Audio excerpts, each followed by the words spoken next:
Good afternoon, everyone. Welcome to the UPMC Rooney Southside Complex here as the Steelers get ready for a big game on the road this week at Chicago. The Bears 7-3 after a win in Minnesota 1917. The Steelers with a nice win here against the Bengals got a little revenge 34-12. Mason Rudolph came in after the injury to Aaron Rodgers, did very well, and that defense took the ball away twice and did a good job shutting down Chase and Higgins. A whole new test this week against the Bears. Mike Tomlin is ready to speak about it. All right, we get up there shortly. But as I said, the Steelers coming off that win and some big plays in it. When I think about that game, I always think about Darnell Washington more than anything else. Rumbling down the field, stumbling, bumbling over everybody. Three guys who certainly made business decisions to get out of the way. But that's the impact he's had on the Pittsburgh Steelers. And that was a big play in that game. Also, third down conversions as the Steelers came up with two of them in the first drive of the second half. En route to some points there to put that game away. All right, let's go upstairs now. Mike Tomlin is ready to address the media. Good afternoon. As always, I'll start with a quick assessment of our last performance. I just thought as the game went on, our fight was evident. We made more plays in all three phases the deeper we got into the game. And that's what you want to see and feel from a group that's fighting, and I felt it. Certainly, I thought it was significant. There was less speculation from a defensive perspective of what we might get from Flacco and company. The first time we played those guys, we had a 1 week body of work to study, and it wasn't a complete week. And so there was more speculation about how Joe would alter their attack, how the lens through which he would see it. The things that they would do to get the ball, obviously, to their two top playmakers. And, you know, as we stood in here last week, we said there was less speculation there. Although they had been highly successful, I think Joe had thrown for over 400 yards the week prior to our game. There was less speculation there. We could anchor down and make some hardcore decisions about how to allocate our schematic resources and our talent. I thought the guys did a nice job absorbing the plan and executing the plan. In game, certainly we had some challenges and guys continually step up for us. Two guys in the secondary, certainly worth mentioning are Kyle Duggar and James Pierre, but I think we also talked about those guys a week ago. From an offensive perspective, it's good when you absorb some attrition and the ball keeps rolling. Can't say enough about Mason Rudolph. Although we're used to it, it's still appreciated. He's proven over his time here that he's capable of coming in and playing winning football for us, and that's no small task. When you're preparing during the course of a week as a backup, you have a limited number of reps. Usually the guts of the plan are geared toward the specific talents of the starters, and so you may get some reps, but it might not be quote-unquote plays that are perfectly in your wheelhouse. He's always found a way to manage those challenges, to remain confident, for that confidence to ooze out of him and be a catalyst for a collective performance. And we got that. We certainly got quality efforts from Kenny Gainwell as well. Once Jalen was limited in the game, can't say enough about Kenny. Kenny does a lot of things well for us. I always refer to him as a football player first and a running back second. He's good in the running game. He's good in the passing game. He returns kicks for us. He covers kicks. He had a kickoff tackle, I think, on Sunday as a reflection of that versatility. And so excited about our ability to secure that very important AFC North win. But it's equally important that we build upon that this week and stack wins. It's November. Teams are revealing themselves this time of year. You're consistently improving or you're consistently not. Certainly we desire to be in the first group. We'll get an opportunity to display that on weekends. In the meanwhile, man, we got to work with an edge from a prep standpoint to ensure that happens. As you get into the guts of this thing, some of your physical preparation gets somewhat limited due to the attrition component of this journey or just simply the nature in which we practice. And so how do you get better, man? It's attention to detail, it's classroom work, it's a additional informal work. It's really pointed on-field work, and so I'm excited about this week from that standpoint. From a health standpoint, I'll talk about some things. First, Aaron's got a fracture in his wrist. It does not require surgery. Really, it's just about bracing it and securing it for his comfort and safety. And then it's about how functional he is. And so we don't have the answers to that as we stand here today. But certainly I would imagine we're going to get some clarity as we push through the week. I think his experience really kind of aids in that. He's the type of guy and has the type of profile that doesn't require a lot of physical work in an effort to be ready to play. And that's helpful. In the meanwhile, certainly it'll provide opportunities for Mason and Will to get quality work as we start the week. And I think that's the posture that we're in. A little later in the week, we'll take a look at Aaron. And again, as I mentioned, the variables are stabilizing it and making sure that he's safe and he can protect himself, brace himself as he falls, et cetera. Pain tolerance, but that doesn't seem to be an issue with Aaron. He wanted to go back in the game on Sunday. And then lastly, obviously, how effective he can be. And so, Friday's probably a big day in terms of some of those things. I know he's working his tail off to be a component of this week. He and I talked yesterday. He expressed that directly. I'm of the mindset of supporting that, while at the same time, I got a healthy collective of guys as a team and as a unit to ready. In the meanwhile, that will be our mindset. We'll have a great week's work tomorrow, centered around Mason Rudolph and what he does, and we'll see where the week leads us, and we'll take it day by day. Alex Highsmith is still limited with his pec. He'll be limited at the early portions of the week. If there's an uptick in his participation and certainly good quality work, we'll consider him. Keyshawn Williams is in the protocol. We'll let the protocol speak for itself. I would imagine Slay is on the other side of the protocol, so we should be able to have him back this week. Similarly optimistic with Cole Holcomb. Jalen Warren had an ankle injury in game. It certainly will limit him at the early portions of this week, but I think we're all optimistic about his inclusion as we push through the week. And then we got some other bumps and bruises associated with play. Guys came back like Isaac Siamalu, man, doesn't appear to have any negative effects of his participation. Certainly might limit him at the top of the week, but it's not going to affect his availability as we push forward toward game time. Now on to the Bears. Really excited about this one. I love the challenge of seeing a new collective, someone that we don't see quite often, and certainly they fit that description, but they're also a new collective from a schematics perspective. I'll start first on defense. They have Dennis Allen as their coordinator. He's been around. He has a mode of operation, if you will, and you see it in their video. They covet taking the ball away. They lead the league in takeaways. I think they got 22 on the season. DA also prides himself in good possession down defense. I think they're second in the league in terms of third down success rate.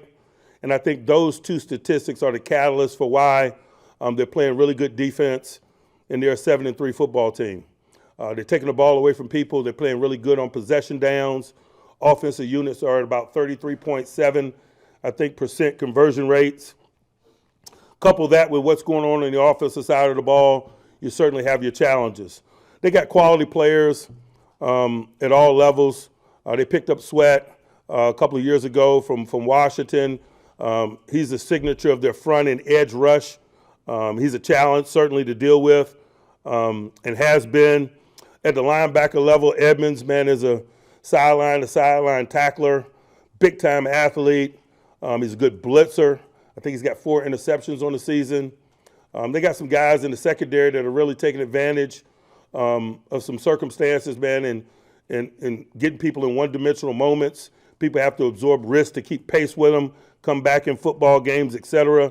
and they're getting a lot of turnovers. Kevin has done it a long time at the safety position. He's been a ball guy. I was just, talking to someone this morning, man. He picked off balls as a member of the Tennessee Titans. He picked off balls at Middle Tennessee State. Guys that have a knack for securing the ball. Generally, they do it regardless of environment, and it certainly continues in Chicago for him. I think he leads them with 5 interceptions. They're getting some quality play outside at corner as well. Gardner Johnson is a recent acquisition for them, and boy, he has really got on the move and trained in a really impressive fashion. He plays the nickel for him. He blitzes quite a bit. He's really good in underneath defense and man-to-man circumstances. I think he's got 3 sacks. As I mentioned, their third down posture is an aggressive one. They're in an up posture a lot. They blitz and bring a lot of people, Gardner Johnson being one of them, but I'd be remiss if I didn't mention Brisker as well. He's a down safety that's in and around the line of scrimmage quite a bit. I've known that young man a long time and got respect for his talents and his relationship with the game and the energy that he plays with as well. And then on the offensive side of the ball, certainly Ben Johnson challenges you schematically with his approach to ball is somewhat unique, but it is a mode of operation.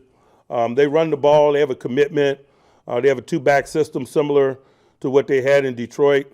They have some highly successful perimeter runs like they also did in Detroit. They got some third down runs that they'll push your way. They're gadget-oriented. The reverse game is a big component of it as well. All things that we saw from him in Detroit. They're doing a real good job of taking care of the ball on that side as well. We got a defense that's got 22 takeaways, and I think you've only turned it over 6 times on offense. You're going to be 7-3 or something of that nature. You're going to win a lot of football games, and they have. They do a great job of preserving the ball and protecting it. I can't say enough about what I've seen from Caleb Williams. Certainly, I had studied him a lot, being a young guy in this league and an NFC guy, but just really impressed with his physical talents, his ability to throw the football, his accuracy, his arm strength, his ability to extend, his ability to see the full field while doing so, minimizing negativity, the creativity associated with his escapability and play extension is really challenging. It's not only challenging in the stadium, but to be quite honest with you, it's challenging to duplicate in the process of prep. I doubt Will Howard is going to give us a quality look at some of that stuff I've been looking at on tape, for example. He's got a full complement of eligibles to work with. DJ Moore and others, man, are really impressive. But he's also got some emerging young people, and you feel the emergence of some of the young talent. Loveland obviously had a big game the other week against the Bengals. He's on the come, and so is Luther, their young receiver from Missouri. It's just, particularly as you get to this stage of the season, some of these young, talented people that people have a lot of draft capital invested in usually captures my attention. They're usually finding their footing in this thing, and their talents are starting to show up more consistently. And so those are 2 lesser-known guys that really have my attention as I study and watch tape, and we're at the early stages of formulating a plan. Can't say enough about their commitment to the run game, though. They're number 2 in the league in rushing, and you can't underscore that. But that's something that was very evident. That commitment was very evident from his time in Detroit as well. And so we're working with an edge, man. We're excited about going into a hostile venue, playing against a really good team. If you're a competitor, if you're looking to get better, if you're looking to prove yourself continually, those are some variables that are really attractive. But again, we show our excitement by being locked in and having good preparation days, and I'm looking forward to that over the course of this week. I'll pause and open up for questions. Mike, just to be clear, so you're not ruling out Aaron, the possibility he could play? No, I'm not. And will Friday be the first day that he will test it? Is that kind of where you are? That's just what I have in my mind. There hadn't been anything. I know he's not working tomorrow, but certainly I assume it's going to be a little later in the week. And in the meanwhile, it'll give us an opportunity to really get solid with a plan and physical preparation around the other two. Like, would you like to see him practice at all? I mean, is he going to have to practice a little bit to be available? Yeah, functionality is a component of it. I don't need it for my comfort, but I certainly need it for functionality, and functionality is a major component of whether or not he gets an opportunity this week. How do you balance game planning with the quarterback up in the air, tailoring it to Mason or to Aaron? It's not anything to balance. We've gone through nine or so games, catering it to Aaron and his talents, and are gaining certain traction there about the schematics, and all the while we've been gaining some perspective about what's best for Mason. As a matter of fact, each and every week, he kind of goes through things within the plan that are really comfortable for him. And so it won't be our first week at it. Certainly will be our first week operationally, but the process, you go through that just about every week as you prepare a starter and a potential backup in terms of how to best highlight their talents and so that the unit can move regardless of who's playing, particularly when they have different skill sets. Following up on that point. Doctors cleared Aaron to play. Have doctors cleared him to play? Again, we're not going to get to that until we know that we can stabilize it, and so they're probably looking at some devices that do that and things of that nature. I haven't asked specifically that question, but I've given you the line of communication and conversation that we have. It's about stabilizing it. It's about making sure that he can manage the pain. That doesn't appear to be an issue. Again, having been around him, and then functionality.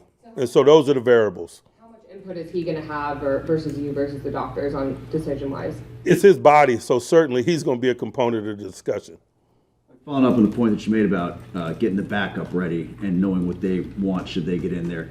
Mason made the point in post-game comments about how valuable the time was. The Bengals' first drive when they got the field goal, the real time was a lot longer than the time off the clock. What they used, the time that he had with Arthur to get those plays in there. Can you kind of take us through how those conversations worked and halftime, knowing he was going in, how that led into getting those plays put together? Again, those conversations happen before we get in stadium.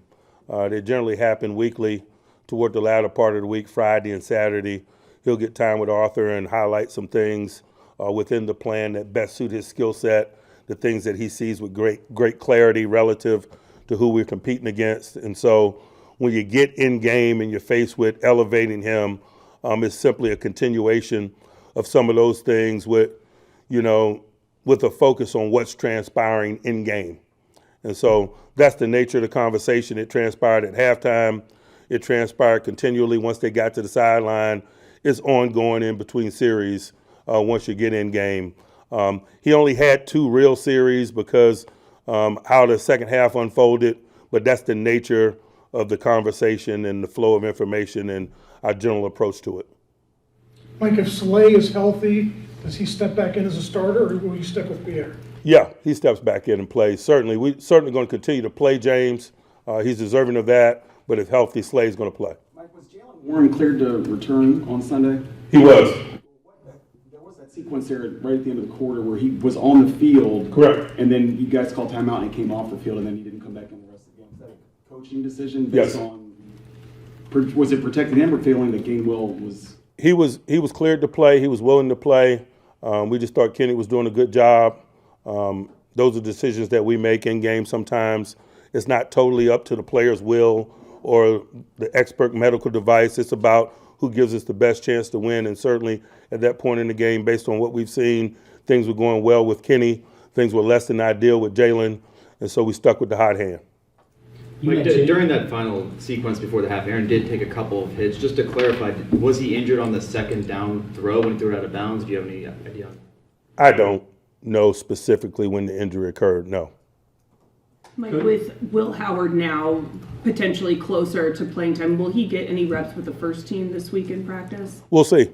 We'll see where the week goes. Mike, it's only been a couple of weeks for him. What have you noticed from him? He's been with us the whole time, and so he's a sharp guy, like the general trajectory of his work.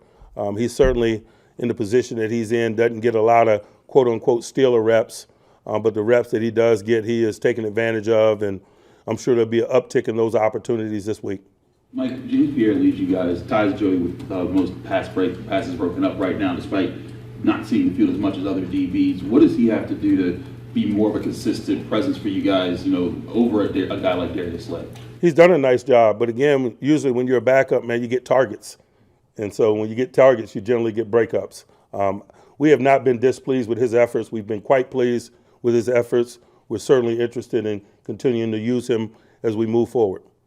Mike, Roman is getting more and more opportunities. What are you seeing from the snaps he's getting, Roman Wilson? Same thing. He's a guy that's getting better with exposure, but that's a reasonable expectation. He's a second-year player. He's getting more comfortable within the framework of what we ask him to do. I think the game's slowing down for him. I certainly don't want to speak for him, but it's evident in watching him play. Mike, how does Malik Harrison fit in once Holcomb comes back, and what do you think of his play so far? We'll determine that. He's done a nice job in the interim. I don't view these juggling things as issues, to be quite honest with you. Not having options is an issue. And so if Cole is cleared to play, man, we'll have an issue in terms of how we divide the labor up between those two, just like if Slay is cleared to play, we'll have an issue of deciding how to divide the labor up. But from my perspective, none of that is a problem. A problem is when you don't have healthy, capable guys available to you. Coach, talking about Caleb Williams' escapability, is your experience with all these matchups with someone like Lamar Jackson applicable for someone like Caleb, even though they're very different players? In some ways, yes, and in some ways, no. Certainly, most of us have a knee-jerk reaction or a schematic response to quarterback mobility, but as you mentioned, they're all unique and individual people. And so really right now, man, we're just getting really familiar with what makes Caleb Caleb. Anyone else? Mike, the three outside linebacker look certainly influenced the Duggar pick six. Nick had a real good rush on that. Are you finding that package to become more useful, especially as Sawyer has gotten a little bit more used to NFL action? Yeah, but, we were in that game even prior to Sawyer. It's really about Herbick and Highsmith and Watt, obviously. Sawyer's done a nice job of filling in when guys have been missing. But it's about getting people in one-dimensional passing circumstances and getting our very best rushmen on the field regardless of position. Mike, what do you guys have to do to be more consistent on third down, particularly on third and long? The first thing you need to do is stay out of third and long. I don't know many teams in the National Football League that are highly effective in those circumstances. Defensively, it's rushing coverage. It is. And it's a play here, a play there. Not overly concerned about it. You hate when you lose those downs, but not overly concerned about it. Mike, do you get a sense that Aaron especially wants to play this week, given who the opponent is and his familiarity? Aaron always wants to play. Opponent has nothing to do with it. It's his love affair with the game of football. Was there a reason or explanation why he didn't come back out on the field after halftime? As I mentioned, they were trying to assess the extent of his injury, and that takes time. And then certainly they want to stabilize it before they allow him to participate, even if he's willing. And so I imagine that those are the variables that played into him not returning to the sideline. And as I mentioned, the way that the game unfolded, we only had 2 possessions in the second half, I think, offensively anyway. Mike, I know some of the play calling can change from one quarterback to the other based on what they like or maybe don't like. Does the overall game plan change between the 2 quarterbacks? Not necessarily the game plan or your unit personality, but certainly, the things within it. Everyone's different, particularly at the quarterback position. We certainly, if Mason's our guy this week, we want to work within his comfort zone, the things that he sees and does well that might differ from Aaron. And so, but again, it's all within the framework of what it is that we do. Mike, how has Darnell gotten better as a receiver, as an option in the passing game, especially this season? I don't know that he's physically gotten better. We might just be discovering him. Some of the freakish things that you see him do in stadium, I saw on Georgia tape. Some of the freakish things that I've seen him do this year, I saw him do last year. He had a unique run after, certainly the other day, that kind of ignited our collective offensively and defensively. But he had a similar type play, I remember in Indianapolis last year, when we were kind of, running in place offensively, and he made a play, and it kind of ignited us. He's a special athlete. He has unique talents. He's certainly a tough guy to deal with in one-on-one tackle circumstances, and it makes him a force to be reckoned with. Mike, Chase Brown had two explosive runs against you guys, otherwise bottled up, but now you're facing a team that has like one of the highest explosive run rates in the NFL. What do you guys have to do in particular to stop how Chicago breaks their big runs? You know, it's about us. It's not about our opponent. It's not, respectfully. It's about being in our gaps and communicating and adjusting and being solid that way. Mike, were you aware at the time that Jalen Ramsey said that Chase spit on him, and what's your thoughts on how the NFL handled that yesterday? You know, I was aware. I certainly talked to Jalen in game. It's an unfortunate incident. It's not an act that's common to the game of football. It's nothing to do with football. And so I'm not going to comment on it. The NFL office rendered their judgment, and so we're moving on. One thing you've noticed about Mason in your time being around him since he got here as a rookie, how much better he's gotten at playing at tempo, getting in and out of the huddle, making the offense move with pace. Yeah, and that was a component of his game in Stillwater. And I think that's one of the subtle things that you talk about or think about when you're bringing the game to the quarterback. It's not only plays, but pace, personnel groups, relationships with eligibles. There are a lot of variables that come into consideration when you're talking about teeing things up for a specific signal caller. Mike, the turnover battle is always big for you guys. Obviously in LA, not so great, and then of course 2 for points this time. Just what was different this time? We caught them. Sometimes it's subtle. As I mentioned, we're not reactionary in our commitment to our turnover culture, whether it's getting the ball or safeguarding it. Sometimes the results may differ, but the spirit and the commitment is unchanged. And so I don't know that anything was different in terms of our commitment or our approach or our process leading up to play. Certainly the results were different, but the results are going to be different every week. I think that's why this game is so exciting and people enjoy it. Mike, what have you seen from your offensive line the past couple of weeks as far as the run game? It seems like it's been kind of sporadic with the big plays you guys have been able to hit in the run game. You know, I just think in general, we're growing as individuals and as a collective and growing in the right ways. But again, it's the same discussion when I was talking about Roman earlier. That's a reasonable expectation. We're a young group, man, with exposure, should come and increase play. And whether that's an individual or whether that's a collective, that's just a general mindset. Mike Ramsey plays with an edge. He has his whole career. When something like that happens on Sunday, because the play before they had to be separated, was your message to him to try to simply remove himself from that stuff? And how do you, as a competitor, how do you sort of keep him from sort of, I have no message if someone spits in your face. Do what comes natural. How do you balance playing experienced players versus playing hot players, like in the case of Pierre and Slay, where Pierre is breaking up a lot of the passes, and I know it's some of those because he's getting those targets, but overall he is playing at a high level.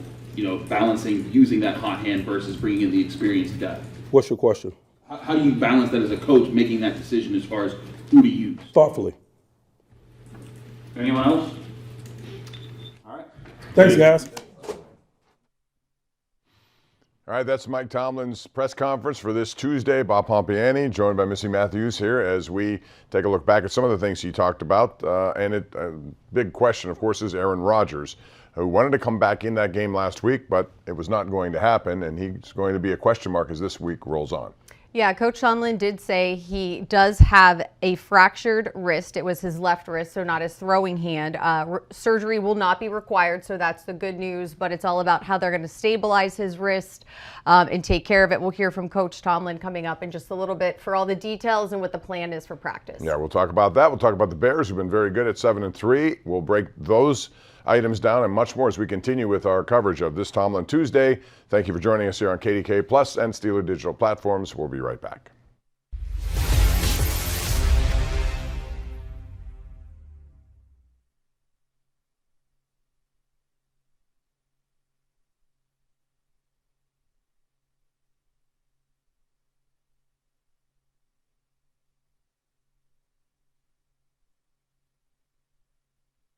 Get all your Steelers gear direct from the team.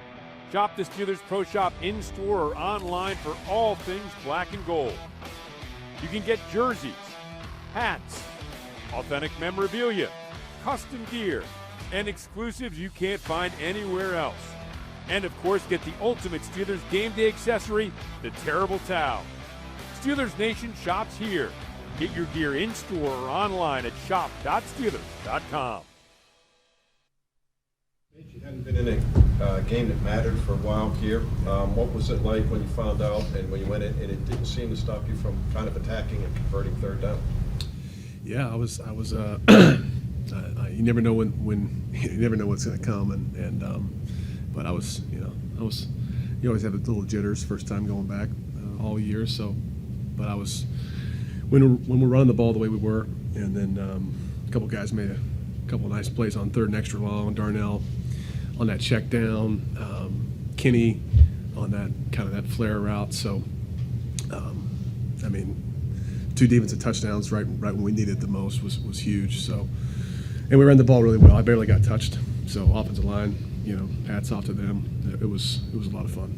What was the timeline like? Did you know you were going in the game before halftime, after halftime? What was kind of the timeline? Well, I mean, I saw what you guys saw, which was 8 kind of go down and gingerly a little bit, but I wasn't sure the severity, and I'm still really not sure either. So we talked in the locker room, and he told me he gave me the finger and said, "Hey, you're going." Not the bad finger, but the index, and said, "You're going in." And so we, appreciate Arthur Smith and Tom working with me to kind of get to the stuff that I liked in the game plan and tailor it to kind of my favorites. So that's how it went.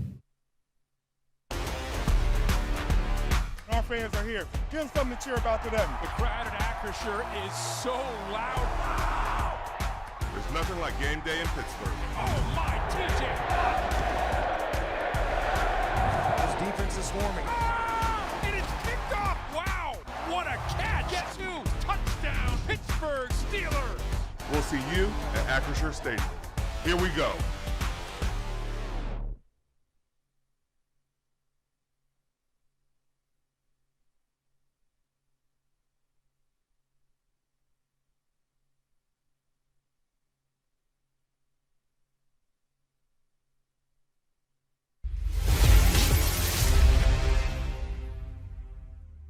First, Aaron's got a fracture in his wrist. It does not require surgery. Really, it's just about bracing it and securing it for his comfort and safety. And then it's about how functional he is. And so we don't have the answers to that as we stand here today. But certainly I would imagine we're going to get some clarity as we push through the week. That's Mike Tomlin talking about the injury to Aaron Rodgers and the fact he wanted to get back to play, and you can bet he wants to play this week. It is Chicago, a place that he's played very well and kind of owned. But Missy, they have to be very careful with this, and they have a guy in Mason Rudolph who is very good at coming into these kind of situations and doing well. We saw that a couple of years ago at the end of the season when he won 3 straight games going into the playoffs. So I guess this is going to be just see how the week unfolds and then make a decision on Sunday. Yeah, Mason definitely saved Christmas and the Steelers playoff chances that season in 2023. But I think, he went in cold, found out literally Aaron telling him after they started looking at his wrist at halftime that, hey, you're up. So Mason goes in, I thought did a great job.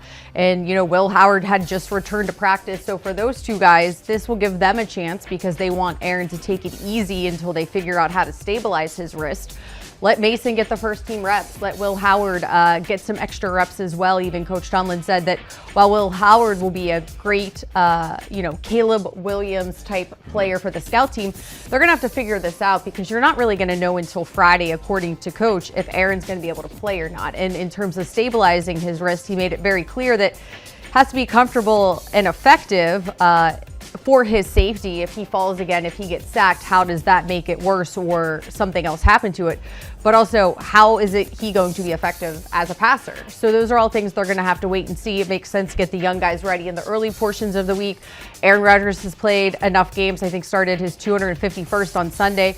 So I think he'll be good to go if, all of the medical things check out and he's comfortable with it. But knowing that Coach said that Aaron was lobbying to come back into the game on Sunday against the Bengals, I'm pretty sure whatever it takes, he's going to be game for. And the one thing we saw from Rudolph as he came in, just 2 possessions, both resulted in scores. He was good on third down, I think 5 for 6. And in that first drive, there were 3rd and longs, 3rd and 11, 3rd and 17. Both were converted. First one to Roman Wilson, then to Darnell Washington. So he knows how to make that happen, especially in a short amount of time that we may be talking about here. But again, this is a decision that'll take place a little later. As far as other injuries, there are some. Darius Slay looks like he's going to be out of the protocol, Missy, and he'll be active as a starter. Yeah, Coach Tomlin was directly asked, if he's able to play out of the concussion protocol, does he go exactly back to his spot? And Coach Tomlin said yes, but they will be finding ways to involve James Pierre, who clearly did a phenomenal job getting to start on Sunday against the Bengals. Yeah, and you saw him down the field make a nice play against Jamar Chase in that game, and it's really amazing the first time compared to the second time they faced Cincinnati. The first time, Chase had 23 targets, 16 receptions, this time 10 and 3 respectively. That's a big difference. Our coaching staff needs a lot of credit for that, especially knowing they had a depleted secondary at times. Yeah, absolutely. But, James Pierre was part of that crew that beat Tom Brady at home in 2021, I believe. And there was a number of their starters out as well. So, as you know, it doesn't seem possible, but he is quote unquote a veteran in terms of the Steelers, an undrafted guy in 2020. Obviously, spent a little bit of time elsewhere, but has pretty much came back here, didn't make the official roster, the 53, after training camp. But luckily, they've had him on the practice squad, and then were able to use him on the active roster. Yeah, and another guy, we talk about next man up. It was Kyle Duggar, who just arrived here a couple of weeks ago. Jumped on that quote moving train very nicely in the first game. He didn't make the kind of play he made in this game, but he was there for 77 snaps out of 78. This time around, he made the game-changing play. They were driving, it was 13-9 at the time, and the Bengals could have taken the lead until he stepped in front of that intended receiver and went 74 yards. Hey, not a bad way to get some points. 2 defensive scores will take it. Yeah, and that hadn't happened since 2023, but they're taking on a team this week who was also very good at taking the ball away. We'll come back and talk about the Bears, what they do well, and what the Steelers have got to guard against, all coming up as we continue right here live on KDK Plus and Steeler digital platforms.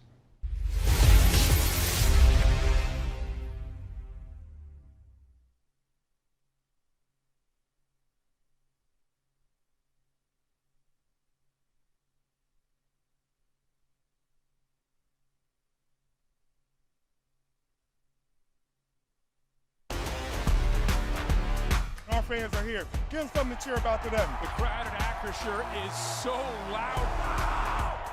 There's nothing like game day in Pittsburgh. Oh my, TJ! This defense is swarming. It is kicked off. Wow, what a catch! Guess who? Touchdown, Pittsburgh Steelers. We'll see you at Acrisure Stadium. Here we go.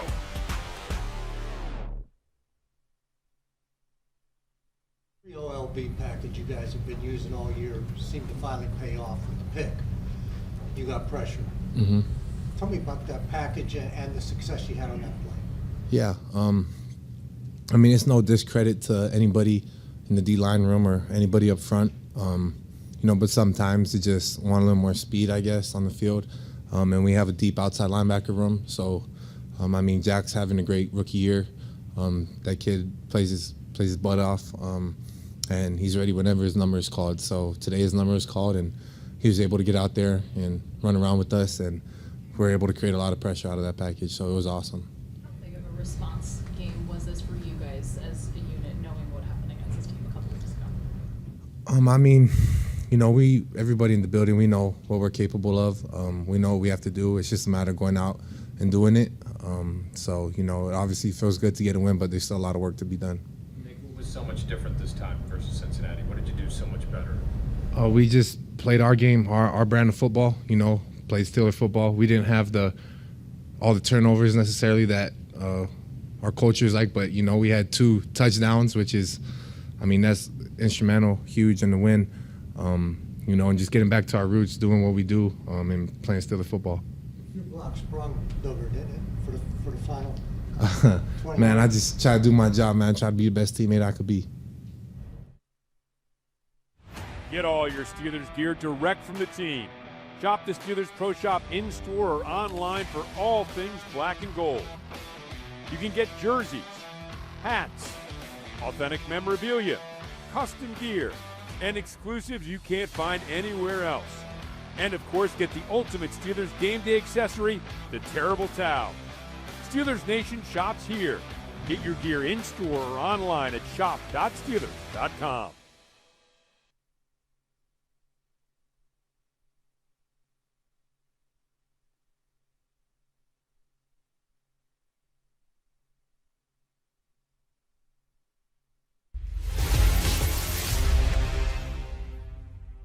What I've seen from Caleb Williams, certainly I had studied him a lot, being a young guy in this league and an NFC guy, but just really impressed with his physical talents, his ability to throw the football, his accuracy, his arm strength, his ability to extend, his ability to see the full field while doing so, minimizing negativity, the creativity associated with his escapability and play extension is really challenging.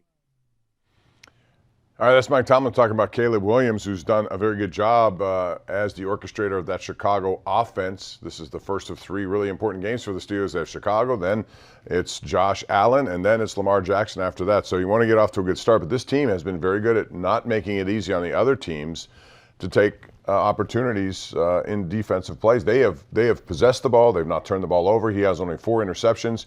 But he does a lot of things with a lot of different receivers. So they have an offense that's a tough one to try to diagnose, I think, Missy. Yeah, and I think, even just this season, you said the 4 interceptions over his entire career, only 10 so far for Caleb Williams. But the way he is able to move, very different in terms of some of the guys the Steelers have seen so far this season. And their offense is interesting in terms of, how Ben Johnson likes to run it, how they run the ball and when they run the ball. But I think for Caleb Williams, it's taking care of the football first and foremost. But I think it's 5 wins now this season out of their 7 that they have come from behind to get. So clearly there is something about him. You look at the Chiefs last year, felt those 1-score games. They always won. This year they're not winning them. For Caleb Williams and the Bears, if it is a close game like that, he is able to battle back, get his offense going, and find a way to get points. They have a lot of receivers, DJ Moore, Rome Odunze. They also have Colston Loveland, who made that big play at the end of the Bengals game when he seemingly was going to be untackled. No one wanted to tackle him. He's a big guy, but man, the Bengals missed that opportunity. That was a high-scoring game. So they hit you with a lot of different things.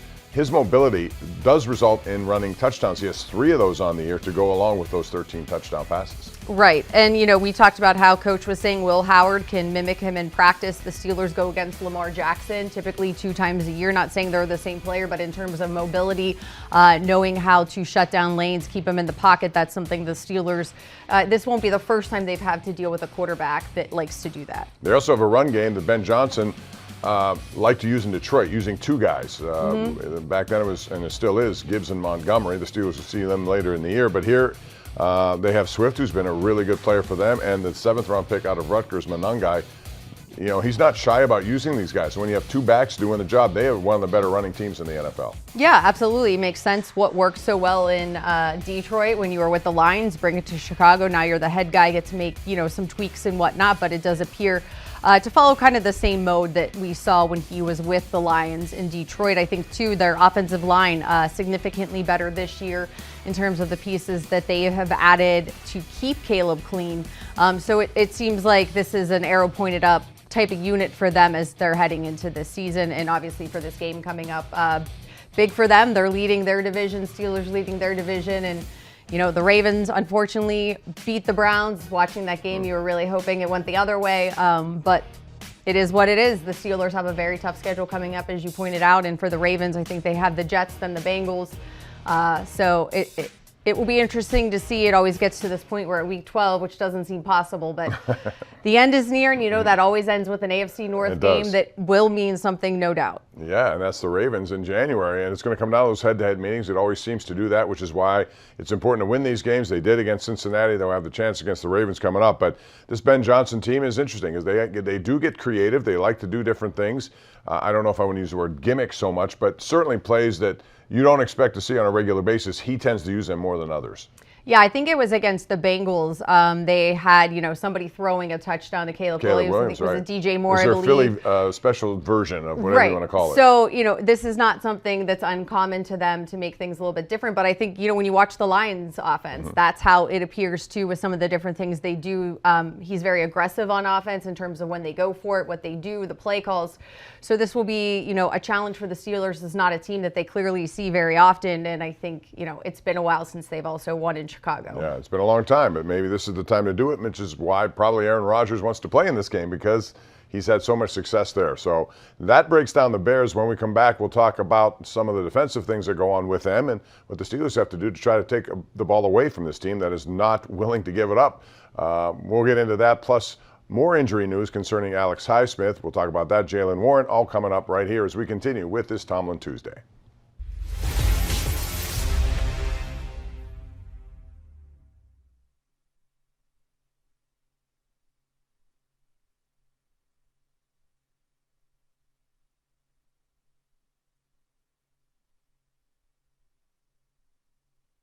Get all your Steelers gear direct from the team. Shop the Steelers Pro Shop in-store or online for all things black and gold. You can get jerseys, hats, authentic memorabilia, custom gear, and exclusives you can't find anywhere else. And of course, get the ultimate Steelers game day accessory, the Terrible Towel. Steelers Nation shops here. Get your gear in-store or online at shop.steelers.com. James, why do you think it went so much better against Chase and Higgins this time around, and what was your role in that? Just waiting, just constantly just waiting, just remembering the plays I didn't make a couple years ago, just waiting. How about execution-wise, what do you think you were better today? Just detail, just confidence, just being humble. How about the deep ball that you broke up, the pass to Jamar there? Can you kind of walk us through that play and how you tracked that pass?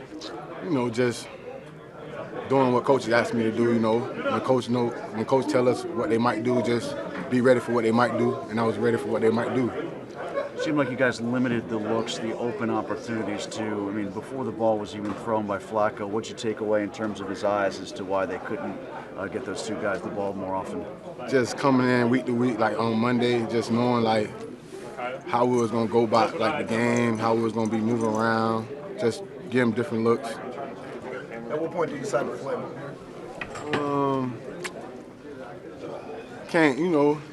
The game is up and down, so you got to keep it. We try to stay the same. No, I mean the flip on the touchdown. Oh, you talking about the flip? Oh, I don't even know what I was gonna do. I just knew I was gonna do something. For a guy like you, had to fight your way into this league. What gives you the confidence when you're going up against a marquee receiver like Jamar Chase? Just the guys around me, who I'm working with, my coaches, just believing in me, put me out there.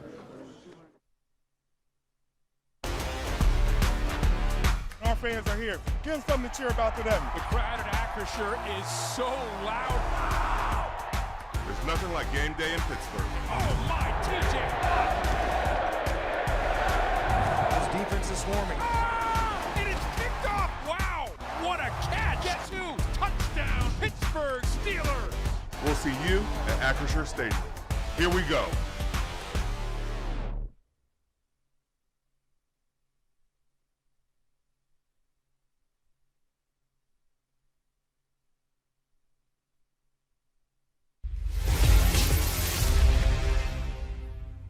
They covet taking the ball away. They lead the league in takeaways. I think they got 22 on the season. DA also prides himself in good possession down defense. I think they're second in the league in terms of third down success rate. And I think those two statistics are the catalyst for why they're playing really good defense. That's Mike Tomlin talking about the Bears defense, sort of looking in the mirror and seeing the same kind of defense that the Steelers like to play. They give up yards, they've given up points, but they also have 22 takeaways, and they've turned like 70% of those into points, much like what the Steelers do when they take the ball away. So this is going to be, who wins that category. We stress it every week, Missy, but this week, more than any week, it seems to be at the top of the list. Yeah, and I think just the way the Steelers defense has been feasting on those turnovers this year for the Steelers offense, they've scored 77 points off of turnovers. That's the most in the league, thanks to the Steelers defense. But for Chicago, they had 2 against Minnesota. Anytime they have 2 or more takeaways this season, they're 6-0 right now. So clearly that comes to them very easily. If 6 of your 7 wins, you had 2 or more takeaways in them. Great to see for the Steelers. I think, Kyle Duggar, new to the team, and then for James Pierre, someone who's not new, but who was stepping into a much larger role to be able to get that to really help finish things off in the second half of that game. Obviously, not having Aaron Rodgers, you didn't know what this offense was going to look like. They were able to do good things too, but I think the defense really putting a stamp on this game in terms of what they did against the Bengals, knowing what happened Week 7 in Cincinnati on Thursday Night Football. Of those 22 takeaways, they have a lot by interception. Kevin Byard has 5. You have Tremaine Edmonds. Yeah, Terrell's brother. Yeah, and he has 4 of them. He's played just about every snap for them, so he's been. And if you can, get those kind of situations and stay away from them, you're going to have a chance to do something against this team, which I said has given up points and yards. But on the other side of it, the Steelers have to make sure that they don't get caught up in throwing the ball loosely around, because these guys are ball hawks. They have to make sure they possess it. We saw last week a little bit more time of possession for the Steelers. It would be ideal if they can possess the ball, keep it away from them, and don't turn it over. You have a pretty good chance of the road if you win, because they haven't won there in quite some time. Yeah, not since 1995. The last time the Steelers played in Chicago was 2017. That game did not go well for a number of reasons. But yeah, somebody you don't play often, obviously a historic venue going against a historic team, but a much needed win for the Steelers in terms of, keeping pace and keeping that lead in the AFC North, I think, is the biggest thing. Yeah, in Chicago, I guess you would chalk it up as a surprise this year. You're in a division where you have Minnesota, where you have Detroit. Those 2 teams were looked at. Minnesota hasn't lived up to it. Detroit struggles at this point. All of a sudden, this team is right there, and they could win a division, which has been a while since they've done that. Yeah, absolutely. You have to give credit, to their new regime, new coaching staff, what they've been able to do in a short period of time, and the way that they've been playing, as we said, being able to come back from behind these game-winning drives in 5 of your games. You're lucky if that maybe happens once or twice a season, but to do it that often says something about how they operate. Yeah, you'll see them ball hawking, making plays like this one in the end zone here, intercepting J.J. McCarthy. Whoever's a quarterback for the Steelers, whether it be Rodgers or Mason Rudolph, they got to be aware of that. On the other side, the Steelers have an aggressive pass rush. They want to get after it. You saw some of the earlier clips with Williams. If he gets to the outside, he could spin away from it very easily and turn that into a big positive play. So Mike Tomlin talks about keeping your gaps sound. If you don't do that in this game, he's going to have success, I think. Yeah, because of Caleb Williams and their run game, but I think too, Alex Highsmith, he missed that game against the Bengals with a pec injury, should be limited to start this week. Hopefully he's able to get back, and then you have 4 healthy outside linebackers, and also Jalen Warren, someone else we'll have to watch, had an ankle injury in game. He didn't really return much in the second half. Kenny Gainwell kind of took over in terms of what he was able to do. So, but you still want to have those 2 guys if you can when you head to Chicago. Yeah, Gainwell with a 2-touchdown performance last week, a big lift for the Steelers in the backfield. When we come back, we're going to talk about one of the best angry runs you'll ever see, and it happened here at Acrisure Stadium. That's next right here on Tomlin Tuesday.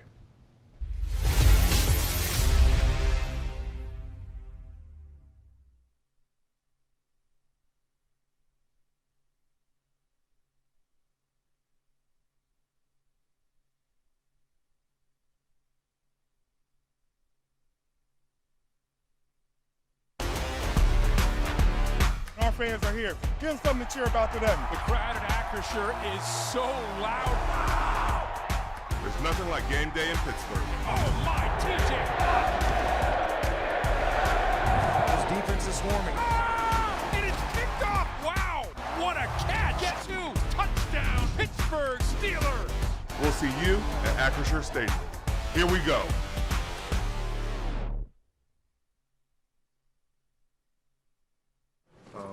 Execute our best when we needed it. So Everybody talks about how much of a jokester he is. Was he keeping it light out there, or was he more like, oh, I wasn't expecting to play today? He was a little bit more serious than than usual, but yeah.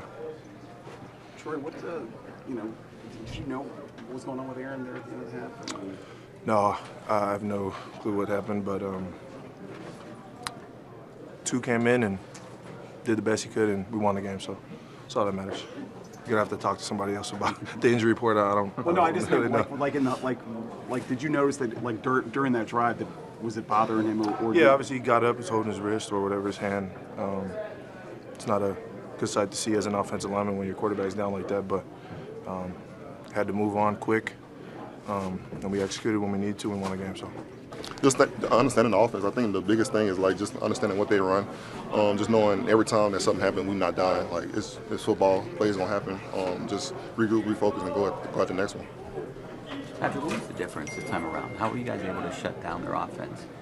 Just us playing football, understanding what they do, the detail in the work throughout the week. Not being robots, understanding what they run, certain downs, certain distances, certain formations, just making plays. Duggar almost had an interception, I think, a little earlier in the game. It seemed like that was kind of the turning point, really, for you guys, wasn't it? Yeah, that's a hell of a player. He's a smart player, just like a lot of guys on defense. So when we got players like that, we got to capitalize on them, but at the same time, they do fuel us, the whole entire team. Get all your Steelers gear direct from the team. Shop the Steelers Pro Shop in-store or online for all things black and gold. You can get jerseys, hats, authentic memorabilia, custom gear, and exclusives you can't find anywhere else. And of course, get the ultimate Steelers game day accessory, the Terrible Towel. Steelers Nation shops here. Get your gear in-store or online at shop.steelers.com.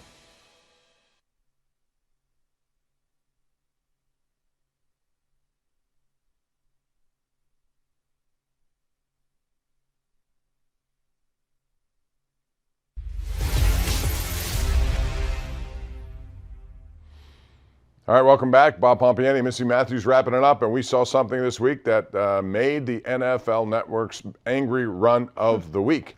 We've seen a lot of them over the years, but this one tops the list. Darnell Washington moving around, knocking people over, 3 in one run. Just like pinballs. And you almost thought, like, does anybody else really want to try to tackle him? Because it's not going to end well. He's just such a large human being. You see the reaction from the Steelers sideline. Coach Tomlin even said, not just for the offense to get those guys energized. Some of the coaches, I think, were being pulled back because they were just so pumped after that play. You could see everybody, even Will Howard's running with them. And just incredible what he's able to do and what he has added to this offense this season. We saw Vance McDonald stiff-armed down in Tampa. Yeah. It was very good. It led to a touchdown. But to me, still Bettis over Urlacher, given the stakes, was the best angry run I've seen. Najee Harris has had some, but that's going to be probably at the top of our list, I bet. I think it's how many guys he took down, in one run that really solidifies And later in that. the game, on a Gainwell first down catch, you saw him plow 2 guys over in the blocking game. The guy can do it all. He certainly can. We're glad he's on the Steelers offense. Absolutely. All right, that's going to wrap it up for us. We'll see you again next week. This week, it's the Steelers and the Bears. 1 o'clock Sunday afternoon. We'll have it for you on KDK. We'll see you next week in advance of the Buffalo Bills. For Missy Matthews, I'm Bob Pompiani. Have a great week.